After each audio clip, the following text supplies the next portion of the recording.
Welcome to Tokyo, which means Namabiru wo kudasai. You car otaku nerds, are you like me, dragging your suma or your haha through the streets of Tokyo for a little car tourism in what might just be the greatest car city in the world? But even with the yen at a 30-year low, you're still scratching a broke ass after those tickets to Haneda. Good news. I'm James Tequila Gundam Reeves, and I'll be your unofficial VTuber anime princess tour guide through the best free car attractions Tokyo has to offer.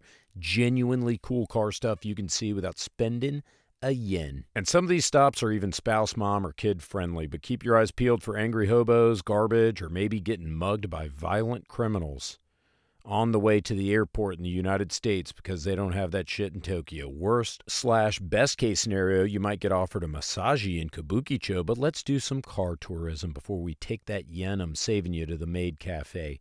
Number one, let's kick it off with the most criminally underrated car attraction in Japan, the Nissan Engine Museum in Yokohama. Yes, totally free. Even if you're like me and you don't appreciate engines because you're too dumb to understand how the little unicorns inside the combustion chambers generate the horsepower to make them go, this museum is still excellent, and it does a great job of dumbing it down for you. It has cutaway motors, interactive exhibits, die-cast replicas of all the Nissan cars, and 70 years of Nissan's mechanical history in one room. I can't believe people miss this shit. It's located on the campus of the actual functioning Nissan factory inside what used to be their old global headquarters building. You'll find vintage engines, race motors, memorabilia, and even a Nissan toy car vending machine. You might even walk out with a free souvenir courtesy of the extremely friendly and cute female museum staff, who also moonlight as virtual tour guides for the museum online. Bad news. Getting there takes a little bit of effort. It's about a 35 to 40 minute train ride from Shibuya Station, and then a 15 to 20 minute walk through basically an industrial area after that. Or you could take a 30-minute drive from Shibuya, which I guess is why no one goes there, but it's totally worth it. You can also head over to the Red Brick Warehouse Mall and the Cup Noodle Museum when you're done here and make it up to the kids. If you don't want to spend the time and effort getting out of Tokyo, or if your travel companions threaten seppuku if they have to go to industrial Yokohama, our number two is a much easier but more popular option, waiting in the heart of Ginza. Nissan Crossing is Nissan's high-end flagship showroom museum, sitting dead center in Tokyo's fanciest Ginza shopping district. And it's exactly what you'd expect: a clean, slick, futuristic museum. Basically what happens when Nissan designs a showroom inside of a department store. Totally free. It's got displays that rotate regularly with real thought behind the themes. When I was there, the centerpiece was a full tribute to the legendary blue Ken Mary skyline, complete with the original Ken and Mary campaign memorabilia from the 1970s. Alongside, they had old Datsuns next to Nissan's futuristic race and concept cars. They've also got a genuinely great cafe upstairs worth going to by itself, and the gift shop not to be missed. There aren't some weak branded keychain bullshits, crappy screen printed t-shirts. This place is stacked. Designer diecast, limited edition models, cool handkerchiefs, high-end Nissan swag that I promise you'll impulse buy. It's phenomenal. Plus, our number three starts right outside, and I think it's one of the best ways to spend time looking at cool cars when you're in Tokyo. Totally free. So you're literally right in front of Nissan Crossing, coffee in one hand, overpriced diecast car in the other. Just when you think you've seen the coolest thing inside, Tokyo reminds you that some of the best car visuals are outside. Our number three is the collection of great places to spot cars, like streets and parking lots. I'll mention them as we get through the list instead of just ticking them off now. But this intersection right here in Ginza, literally in front of the Nissan Crossing, is a live action car show. In the span of 10 minutes, we saw Ferraris, blacked out Centuries, slammed Crowns, even a pristine 1969 Mustang Fastback rolling like it's no big deal. It's not a meet, it's not scheduled, it's just Tokyo being Tokyo. The lighting is perfect. The cars are bathed in the warm shop lights of Ginza. The cars are constantly flowing, but they have to stop at the huge intersection right in front of the museum. So send your girl to the Gucci Sto and seriously post up on this corner with a camera for an hour. You'll see pretty girls. You might even see a Metro Tokyo bro walking his cat.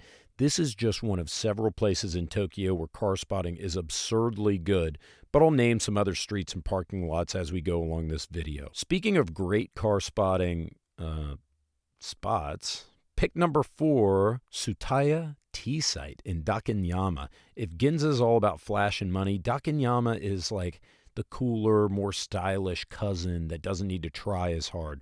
There are cool cars all over the Dakinyama neighborhood, like this mint ultra rare Toyota Origin that I saw parked in a carport right by T-Site. In the middle of this upscale neighborhood is Tsutaya T-Site, a beautifully designed bookstore complex that feels more like an art gallery than a bookstore. And yeah, it has an excellent automotive section, and that's an understatement. It's epic, maybe the best in the world. It's not like this sad little automotive enthusiast shelf tucked in a corner next to the homeopathic remedy bullshit or whatever at Barnes & Noble. We're talking vintage racing books, coffee table volumes, rare Japanese car magazines, obscure owner's manuals, memorabilia, even occasionally a rare car parked right in the middle of the bookstore. Let's be honest, most of you guys have never set foot in a bookstore your entire life, but you are flat out missing it if you skip this. There's also great shopping and restaurants nearby, making this a convenient stop. It's a total crowd pleaser for the whole fam. If you roll in on a weekend morning or a late afternoon, the parking lot basically turns into a pop-up car meet. It's Tokyo's version of Cars and Coffee out there. You'll see mint-conditioned Porsches, quirky K cars, modified vans, guys clearly trying to flex hard enough without looking like they're trying to flex. They'll even do a themed morning cruise from time to time if you follow their social media.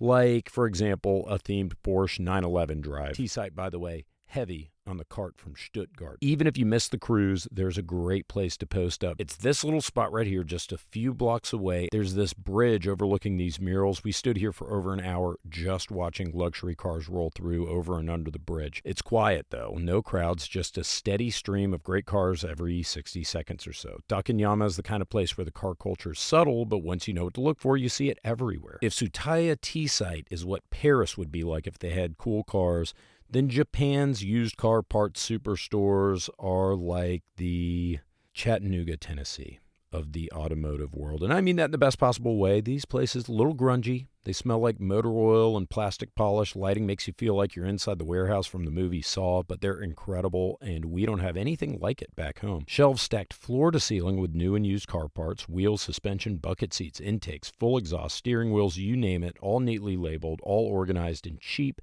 Now, dragging me to a car parts store or a Home Depot when I was a kid, cruel and unusual punishment. But in Japan, they know if you're not physically dragging your kid along the floor while he's bitching about Totoro or something, you can spend more time digging through used turbochargers. A lot of these places have full-on play zones. I mean, awesome capsule machines that I want to put money into with awesome prizes. Free racing simulators, stacks of car-themed manga, which I embarrassingly brought to the register at the Up Garage Superstore I went to, thinking that they were for sale. They were not. This Up Garage had a little kid zone right next to the bin of 5 yen random screws and bolts, meaning you might get to experience Japan's famously efficient and affordable healthcare system when your kid inevitably swallows a 10mm stainless machine screw. And outside, some of the coolest cars we saw the entire trip in the parking lot. A nice classic Defender, a few gorgeous JDM cars and bikes, and Japan's El Camino, the Nissan Sunny pickup, which brightened up my day, picked it up, I guess. These are the Junkyard Toy Store, Tuning Garage, all rolled into one. Make sure to go to an Up Garage or a Yellow Hat Superstore if you have the time. Now for number 6, the world-famous Daikoku Futo parking area, the final boss of JDM car culture. You've seen the videos. Midnight street racers, custom vans, rows of GTRs under glowing spirals of expressways. Maybe skip it. Skip it. Seriously. Cab drivers won't take you there. Not legally. It's on the expressway system, and unless you're behind the wheel of your own car or you shell out to have a guide bring you, you're not getting in. Where are we headed right now, Aaron? We're going to Soapland and get our D's est. Now After that. We are going to Daikoku Futo parking area.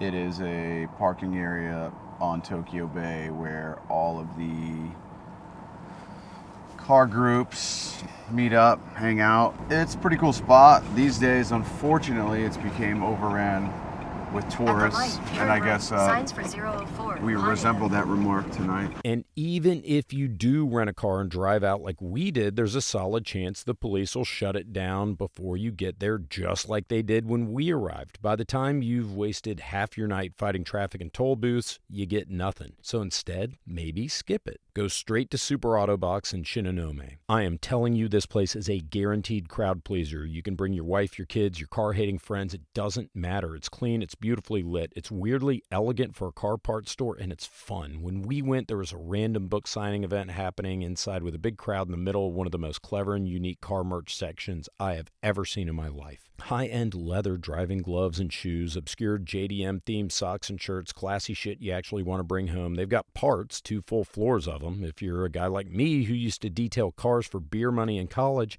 their auto detailing chemical section alone is awesome. I also found some custom Caro floor mats. I ordered a set of them for my JDM Land Cruiser. It's a J76.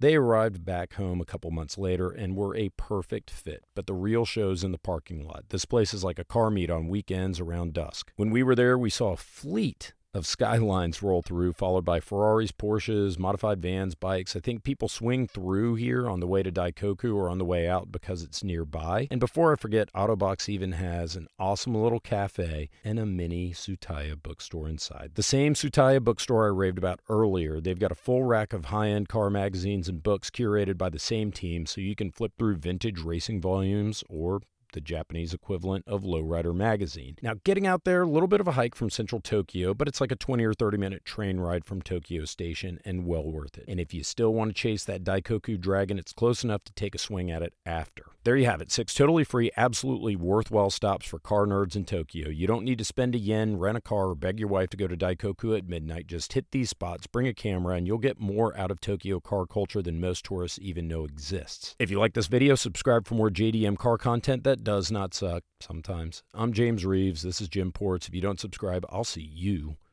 in the parking lot to express my disappointment. Thanks for watching.